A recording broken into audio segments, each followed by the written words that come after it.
Hello,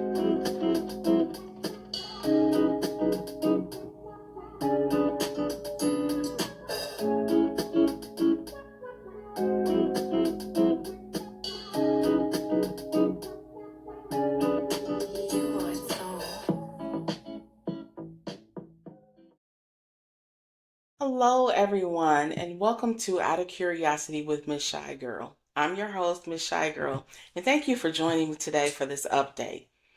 I didn't know when I made the video last night that I was going to have to create an update video about the halftime performance. Out of curiosity, did anybody else watch the halftime show? Did you know there was a message in the performance? I missed it, and I'm mad that I missed the message. My son had to explain it to me, and I'm wondering, is this my fault?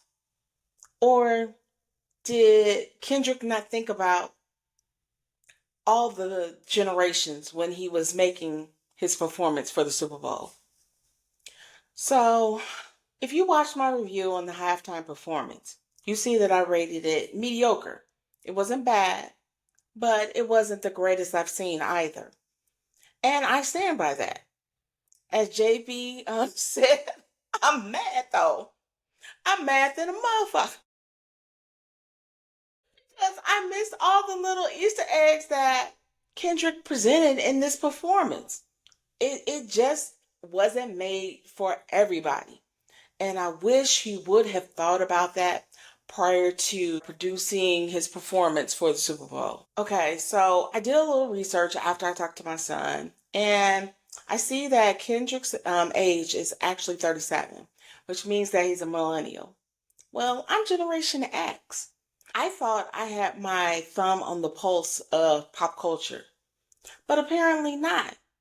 And I think it's because Kendrick did not think about his complete audience when he developed his performance. Let me just say that when I was a teenager, pre-teenager, back in the 80s and 90s, I would always tell people when I was listening to certain songs that I guess I shouldn't have or that had a negative connotation sometimes.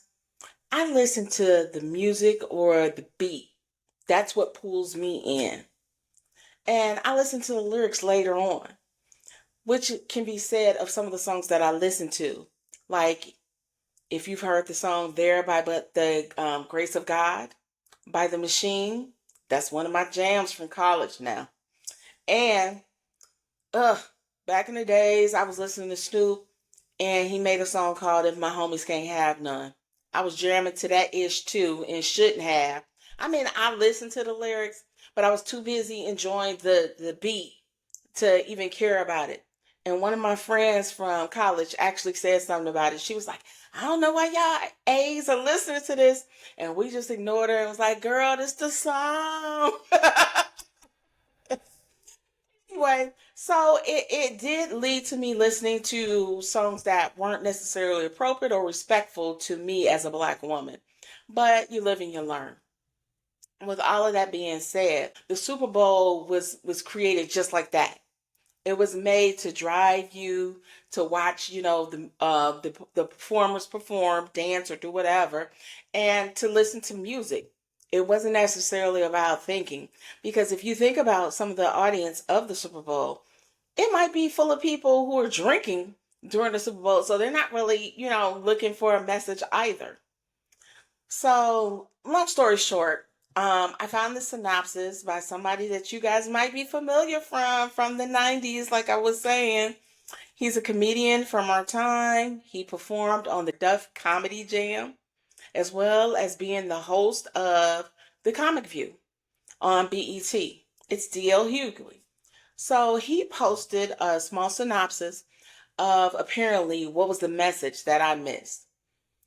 Okay, so when I look at number one, it says Samuel L. Jackson performed Uncle Sam, aka the House Negro, like he played in Django. I didn't get that, but then number two, Samuel L. Jackson warns Kendrick to play the game that white Americans want us to play and not be ghetto. Number three, this was a reference to the Squid Game stage. which symbolized the rich killing the poor. I missed that one. I've never seen Squid Games. That wasn't my thing. And so I don't think that was something that was, I guess, interpreted correctly. Because for me, in my generation, I thought it was a rap cipher. I was expecting to see people come out there and kind of battle him a little bit in rap. I thought that's what was going to happen, and it didn't. And when it didn't, I was like, oh well, it wasn't a rap cipher, you know? Okay, number 4 was the dancers being in red, white, and blue representing the American flag. Well, duh, I think everybody got that. But I guess this is the part that I miss is when the dancers got up on the stairs that they formalized the flag divided, which represents the state of our country currently. I missed that part. I saw the flag, but I didn't see the whole divided thing. If you saw my review from last night, I think I was too busy looking at the dancer with the red hair who was in red. I was too busy watching his moves and everything that I missed that the country and the flag was divided. Also, I saw this on another reviewer's synopsis of the message was that since Trump and his cronies decided to get rid of the D&I initiatives, that Kendrick made all of his dancers all black. And I was like, okay, I didn't notice that, but hey, I'm for that. If you don't want to integrate the country so that everybody has a fair chance, that everybody is equal, fine. We gonna show you what that looks like. That means that we gonna make this real black black. Anyway, number 5. There was a scene where the stage was supposed to represent a prison yard where the black performers were harmonizing while he rapped. And that scene, I didn't get prison yard. To me, that gave me a street light, doo-woppers, and I mentioned that in my review as well. And I said it looked cool that they were harmonizing and doo-wopping while he was rapping. It also, to me, was a throwback to um, back in my day when your parents would tell you, okay, you need to come home before the street light comes on. And, anybody that was outside were like thugs or whatever. So maybe that could have been both interpretations, but that's what that particular person and I guess DL thought as well. Number 6, I didn't get this. DL's synopsis said that um, it was supposed to be about protecting black women like Serena Williams after her disrespect from Drake. I didn't get it.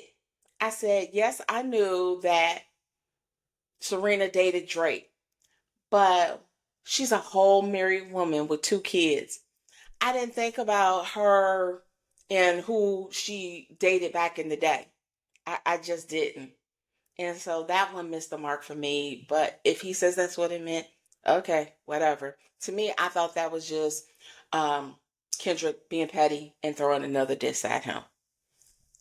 All right. Number 7 is where Kendrick reminding Americans are not like us. He said, this is bigger than music, 40 acres and a mule. And then he quoted Gil Scott-Heron that said the revolution won't be televised. And I said, in this instance, in the times we live in, I get that wholly. A plus. Thank you, Kendrick. Yes. And I said, that was wonderful. I'm glad that he did that. But it just makes me even more mad that I missed that part of it. I mean, did he, Kendrick or his people? Because maybe I shouldn't put it all on Kendrick. Maybe it was his concept, but it wasn't delivered appropriately by his creative director or whomever produced it. Lastly, I want to tell you this one last thing that I saw out there.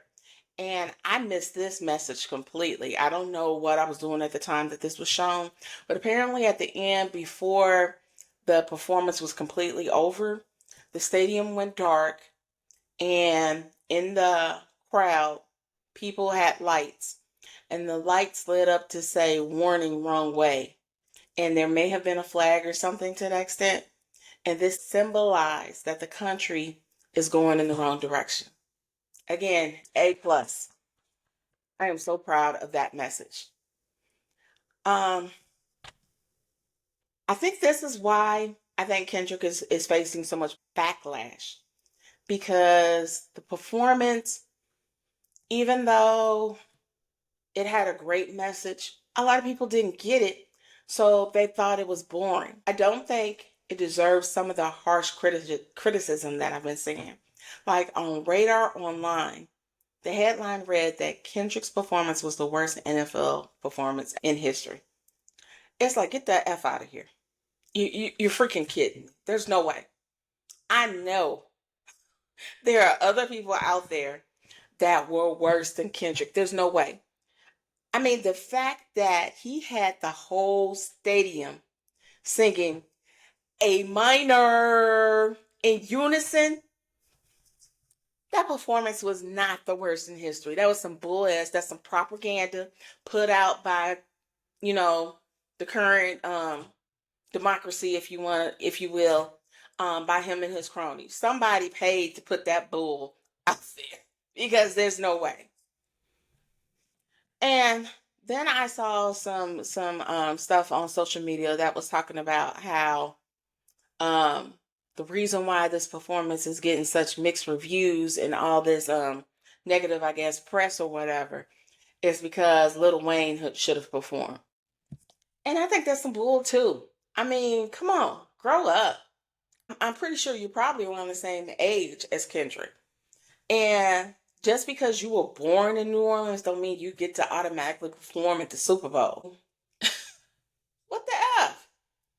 And for all those people who thinks he should, you're delusional. I saw a performance recently, and this was after Kendrick was announced to perform at the Super Bowl, and allegedly, Lil Wayne was inebriated. Could he have even stayed sober for the whole performance? Or would he have even been legible? Because the performance that I saw, I didn't understand Jackie said. And most of the people in the comments were saying the same thing. And they said this is why he couldn't do the Super Bowl. Because one, we wouldn't be able to understand what he was saying. So get over your sweet self, as my mother says. All I can say is to kind of reiterate my point as far as the generational thing. You have to look at how some of us grew up back in the 80s and 90s. The music was all about partying.